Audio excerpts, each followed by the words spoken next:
Hi guys, it's Stribbers and welcome to episode 3 of PGR2 Road to Platinum in the arcade mode.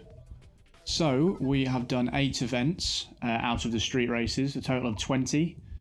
So we're going to be doing the next 4 in this episode. We've got races 9 to 12 to do in the Power and Poise section of these races. So we'll be kicking things off in Hong Kong, 3 laps of this. In the Vauxhall VX220, so this is a car that we've not used in the Kudos World Series. It's always interesting to use different cars. So there's 6 cars in this race, 3 laps. So we start off by just taking the inside line in that corner just to avoid the congestion that does happen around there. And then we've got to try and track down these other 2 cars that have made a getaway here. We've got the Ford Mustang and the Bentley that are ahead. And this car is down on power compared to the rest of the pack. So that's why we're in the Power and Poise series of 4 races. So the first couple of events were in cars that have better handling and less power. And then the opposite's true for the 3rd and 4th race, where they have better power and worse handling. So I think that's the aim of these 4 events, or the theme. But anyway, you've seen the Ford Mustang take out the Bentley there, so it leaves us just behind the Ford Mustang to try and take on the corners as best we can. And we're doing that corner fairly nicely, coming across the 2nd lap, getting in that draft zone as well, so thinking about making a move, getting right behind him as he takes that corner fairly badly and looking up the inside, just forcing him wide enough so he crashes into the barrier or at least scrapes it, slow him down, so that's very good for us. Now into 1st place, back on the straight though, so this is where we're going to suffer.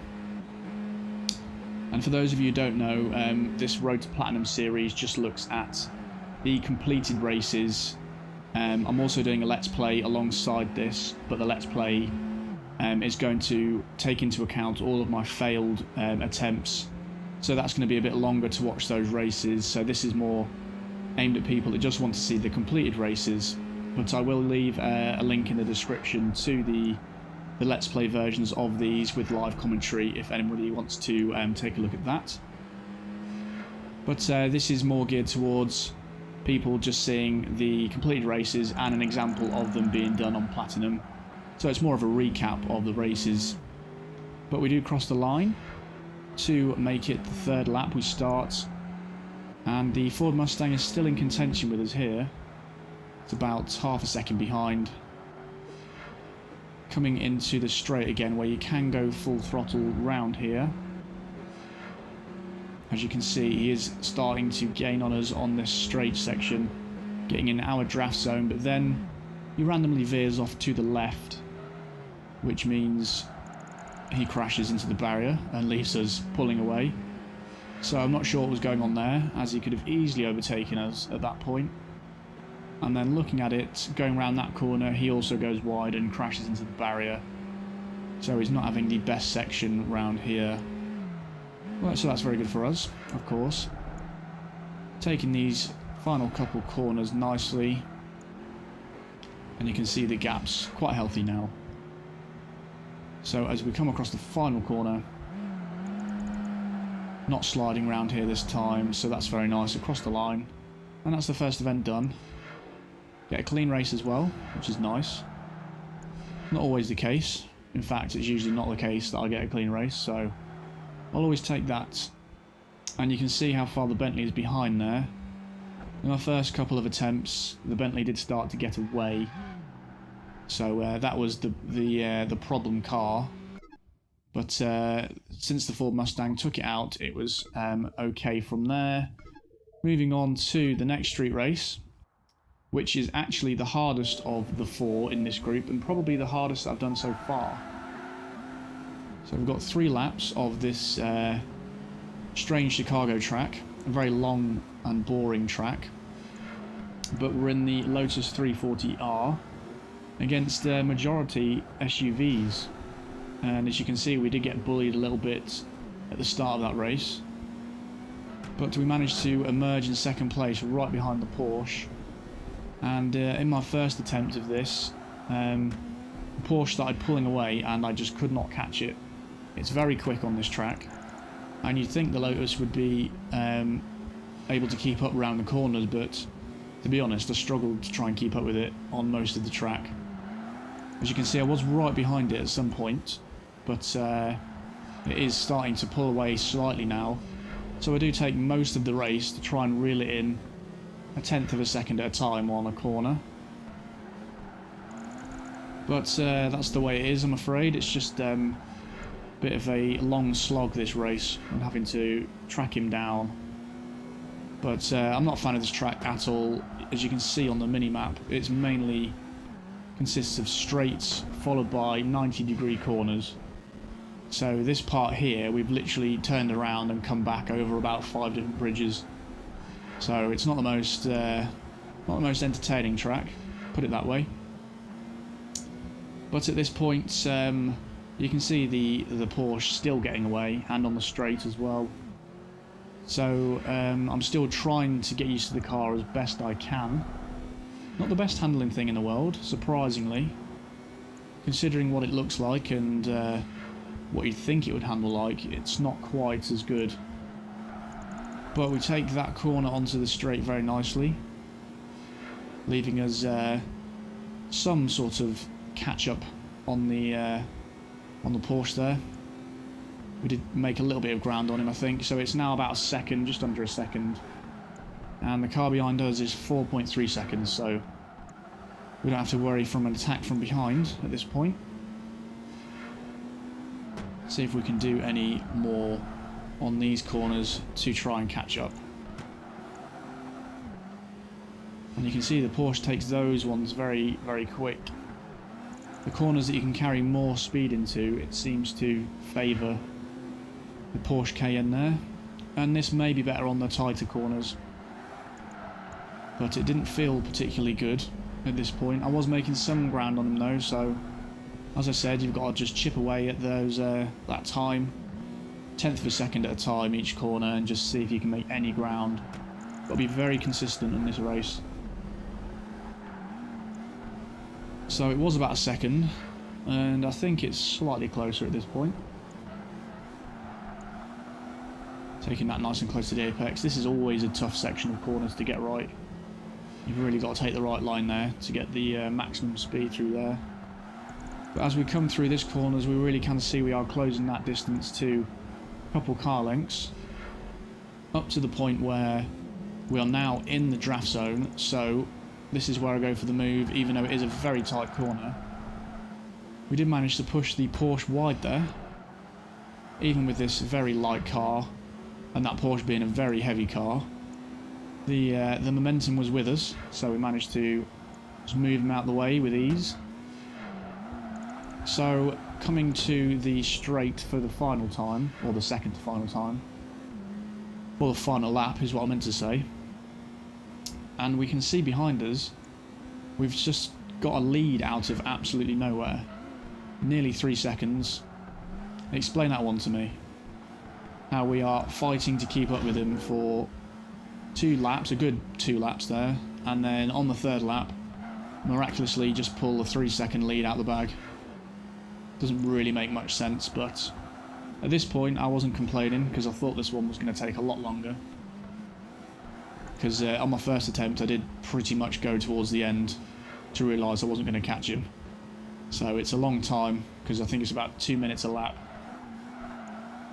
So that is a long time to be driving. 6 minutes race. It's yeah, it's one of the longer ones for sure. But you can still see, got that lead on him. Just over 3 seconds now, so we are increasing it. So at this point it was about consistency, even though that has been the theme throughout this race anyway. But just trying to stay focused and not crash.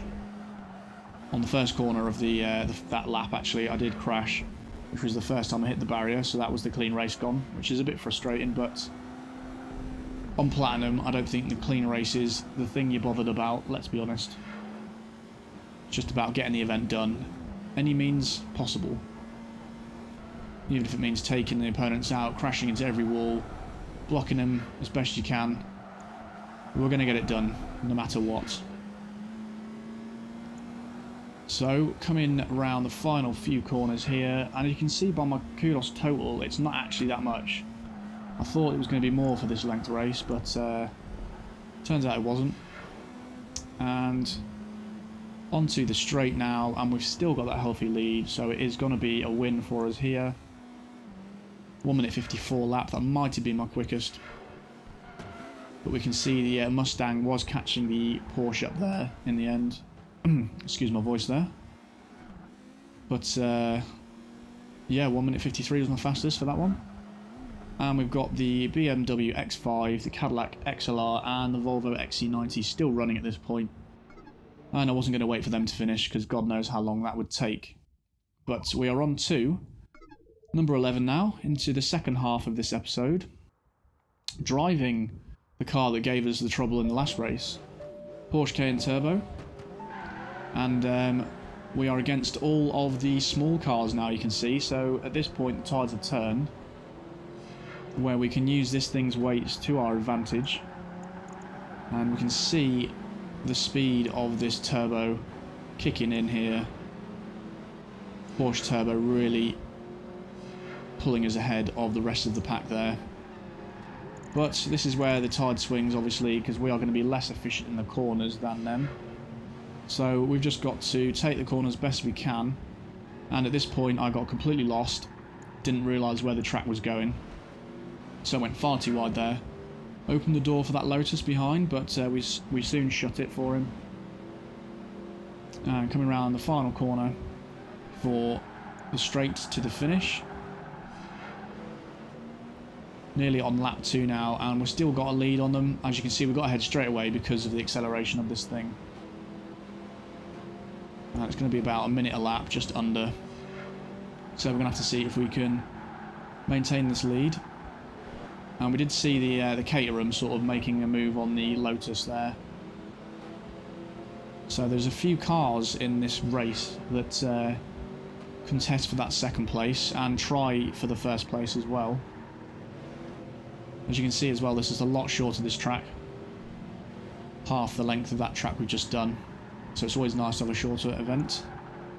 Not too short though, because sometimes that can be harder to actually get in front of the other cars. But we've got a 1.3 second lead at this point. Still powering on with this beast. Going a bit wide there. I do need to brake earlier in this car. Hasn't quite got the brakes of that Lotus that we just used. But you can see them starting to gain quite a bit of time through that corner. Come across the start line again, and we see a car behind us making a move on the Caterham. And I did lose where it was briefly, but it pulls up right next to us there. The Honda NSX. Didn't realise it was actually in this race, but we can see how closely these cars are matched at this point. In fact, he was doing me for pace there. And then he turned into the racing line, which meant I drove into him, and then I just forced him wide slightly, which meant he just went randomly off to the right at that point and took a completely different line. So I'm not sure what happened at that point, but then it's all going on here because the Caterham tries to make a move as well, which of course I'm not having, so I get him in the death zone spot where you turn the car sideways. Coming into the last corner now, he makes the move again, but we use the weight to our advantage once more and just brush him aside on the last straight before the finish line. And there we have it. Race number 3 of the episode down. And that was a little bit different tactically, that one. That was get ahead and defend and just swerve all over the track to stop all the other cars coming through, basically like swatting flies away. But the NSX overtook the Caterham right at the end there, and the Porsche 911 RS wasn't far behind that. So that was a close finish from 2nd to 4th, and they were all trying to go for that first place, but we succeeded.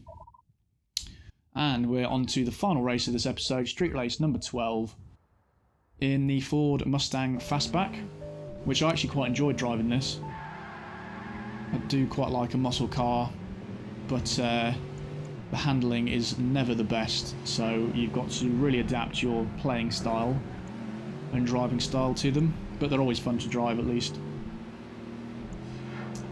Making our way into third place around the first few corners. And then bullying that car out of the way, which means we're now in second place behind the Morgan, which is going to be a difficult car to try and beat here, as it has better straight line speed than we have. I think we're matched about to third gear, then we switch to third gear, as you can see there, and the Morgan's got more range in that gear, or better power at that section, but it starts pulling away regardless.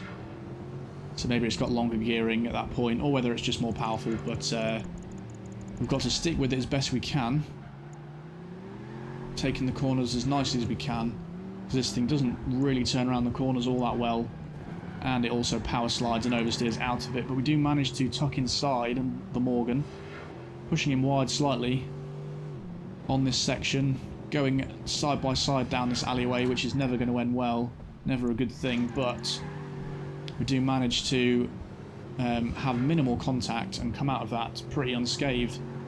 And we also have the inside line, which is always good. So we have the lead now coming around the final corner into the final lap.